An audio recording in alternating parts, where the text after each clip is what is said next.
Hi, my name is Tijana-T and you're watching Toasted.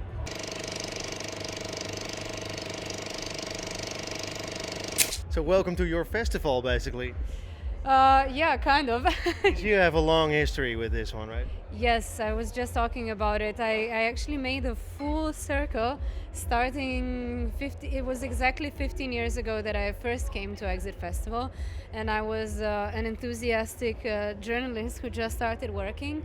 And in my first in my first year of journalist work, it was also the first year of Exit as we know it now on this location. And I was so enthusiastic, I came back to my television with 109 interviews. No shit. Yeah, I mean, the festival did last for 9 days that year. So it was not so super crazy, but it still was. It was like 10 or 15 interviews a day, yeah. And I started like that, and then I started several years later. I started working for the festival. First, I was handling press and promotion, and then the next year, it was sort of a mutual idea that we start a TV production because my idea was I didn't really like doing press and promotion so much. I mean, I'm really like a journalist, and I was creating already like these music TV shows. And Exit at that time had a lot of influence and good connections on national TV. So my idea was, why don't we just make amazing music program for the fucking national TV? I mean, that's the biggest influence you can have on people. So yeah, I was doing that for a long time. That was expanding. And at some point I started being a DJ, and I already played here twice at the dance arena, but it was always like early slots. And now I'm playing again on a better slot and somehow in a better context, I would say. And I myself am a better DJ.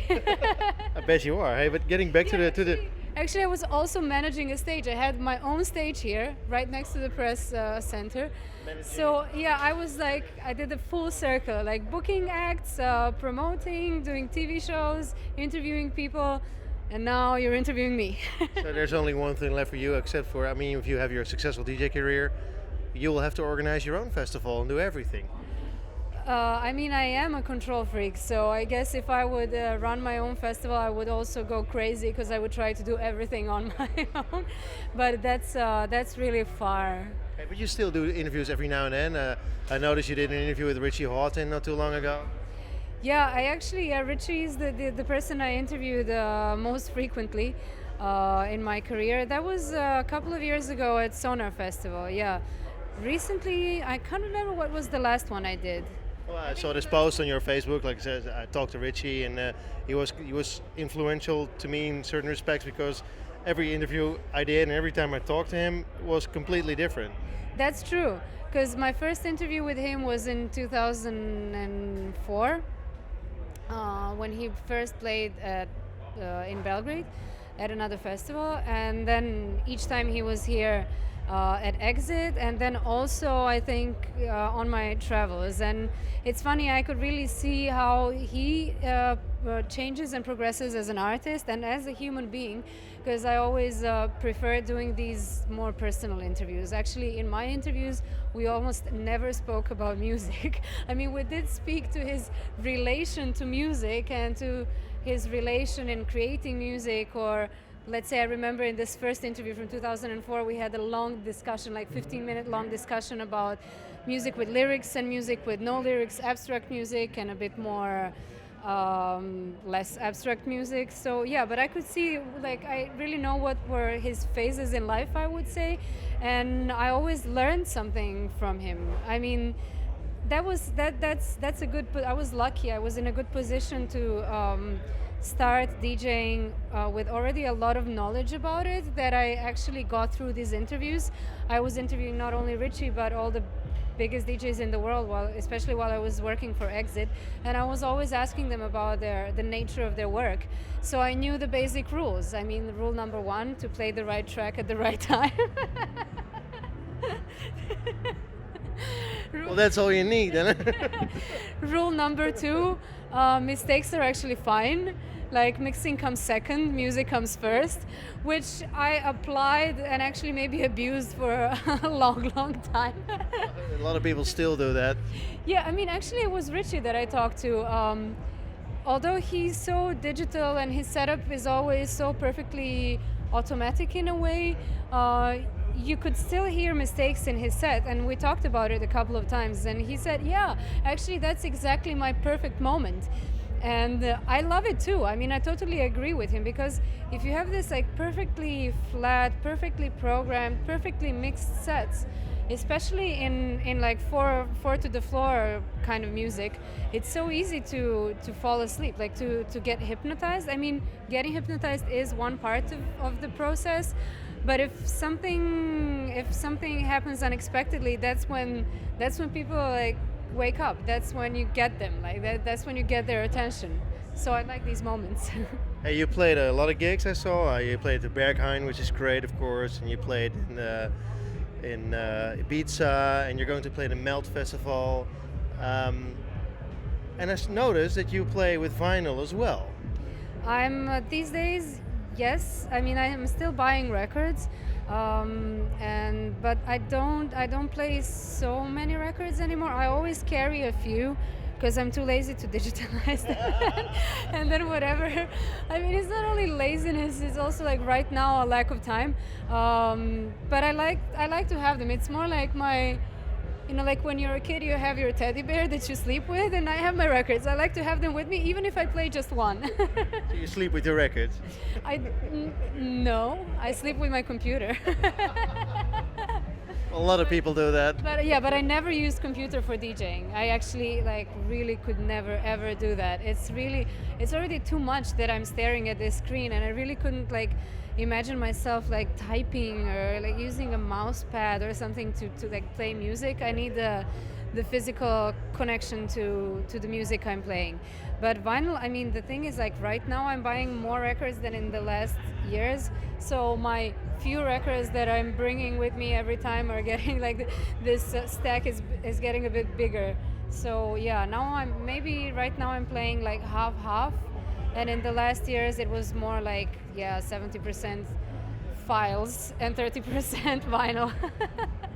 What sort of music do you listen to yourself? What do you like?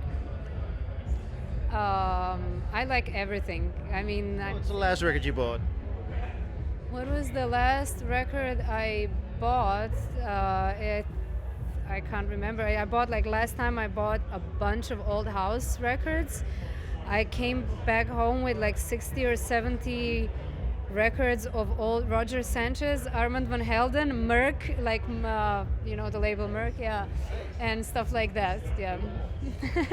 I mean, I love old house, and I used to be a strictly house DJ for many years, and then at some point something clicked also in my environment and in the way I wanted to play, and I started playing more techno. So maybe right now a lot of people identify me more as a techno DJ than as a house DJ, but I actually do mix both. And even if I do a techno set, I'm not capable of doing a 5 hours straight techno set. I always have to drop something that is a bit more groovy, a bit more housey. There's maybe has a vocal or something like that. So yeah, I love old house. So what sort of techno do you like? But at home, I really when I'm not DJing, I'm listening to all sorts of music. I love indie rock. I'm originally a grunge kid, so I still flip when I hear Sonic Youth every time.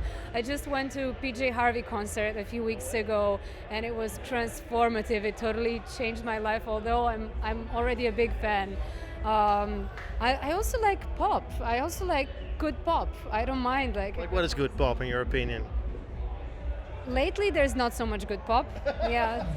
So lately, when they started, it all started with Rihanna and Umbrella, Ella, A, and from then on, every hook was like a retard, like a retard, no lyrics pop. That's something I do not like. Roisin Murphy I like, but her stuff is not so much pop anymore. But Moloko was amazing pop. Moloko was an amazing pop band. Hey, I have to cut this short because we only have 1 minute left. I saw you're very busy. Hey, I noticed there's a couple of your sets on SoundCloud. There's a couple of your sets on YouTube. There's a great Boiler Room set. Will you produce your own music? you're starting laughing. I'm I'm right now in the process. I went back. I used to be part of a live act for several years. I started as a singer for Abe Duque, the New York acid house and techno producer, the legend. And then since we were playing so much, and I didn't want to be just a singer. I also learned how to use all the equipment because we had a proper live act with hardware, not software. So we were traveling around with like 40 kilos of equipment and connecting like 10 machines during the sound check. And we did co-produce a couple of tracks together. Basically, all the releases that we had together back in the days were produced by him and me. And I had a long break in even thinking about it. And then I started singing again last year, and I thought like, okay, there's so much I can do with my vocals. Why not just make my own tracks? So I'm in that process right now. But I don't want to promise anything or give dates or You're something. working on music. That's fantastic. Yeah, so I don't know if it's ever gonna come out. I have a lot of ballads, so maybe these ballads will just stay in my computer forever. Maybe one day I will release them. So at the moment I'm just doing it for myself. So let's see what happens.